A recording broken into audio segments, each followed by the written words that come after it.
Тие се обидува да го задржат ова скриено, но се е време да се разбудиме.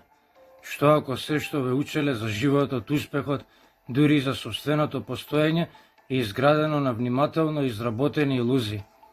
Општеството напредува со ред, усогласеност и предвидливост. Ги наградува оние кои остануваат во рамките на линиите, го следат сценаријето и никогаш не поставуваат прашања кои на вистина се важни. Но во моментот кога ќе почнете да гледате надвор од илузијата, се менува. На почетокот тоа е возбудливо, као да зачекориш зад завесата на реалноста, да сватиш дека правилата што си ги следил никогаш не биле дизајнирани да те потикнат, туку да те задржат. Почнувате да ги чувствувате пукнатините во системот, невидливите сили кои ги обликуваат мислите, ставовите и желбите на луѓето. Ја чувствувате тежината на програмирањето, дизајнирано да го држи човештвото во сон.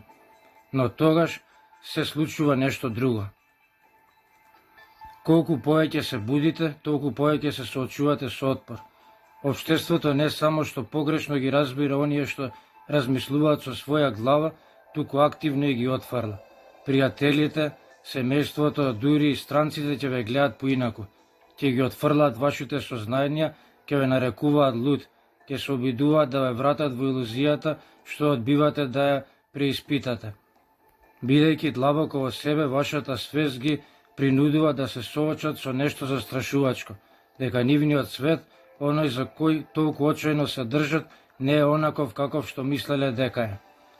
Ова е причината зашто духовното будење е толку болно. Не се работи само за стекнување на знаење, туку за губење на приврзаност. Работата за која некојаш се грижевте се чувствува бесмислено. Врските во кои сте инвестирале со години однеднаш изгледаат шупливи. Целите што некојаш ве водеа, искачување по корпоративната скала, бркање материјален успех, се откриваат како одлекуваат на вашето внимание, внимателно дизајнирани да во држуваат во сон. Но што ако све тоа не е дефект? Што ако е тоа пробив? Историјата се повторува. Секоја ера има своји еретици, своји бунтовници, своји трагачи на вистината, оние кои се осмелиле да видат зад превезот, беа отфрлени и смејавани, дури и замолчени, не затоа што сгрешиле, туку затоа што биле закана. Општеството е изградено на контрола, која не може да ги толерира оние кои одбиваат да бидат контролирани.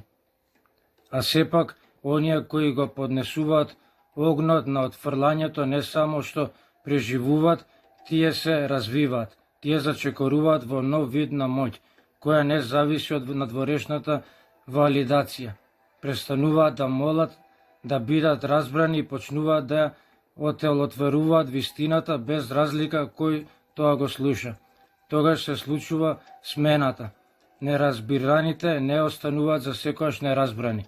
Идните идеи од кои некојаш беа отфрлени, остравувани, дури демонизирани, на крај стануваат тема на следната ера. Значи, прашање не е зашто се чувствувате сами, прашањето е што ќе правите со ова знаење. Затоа што не сте сами, системот сака да верувате дека така сте и дека вие сте само единствените кои за тоа имате разбирање. Полесно е да ве скршат отколку да тргнат по вашата патека. Но ако обрнете внимание, ќе забележите нешто друго.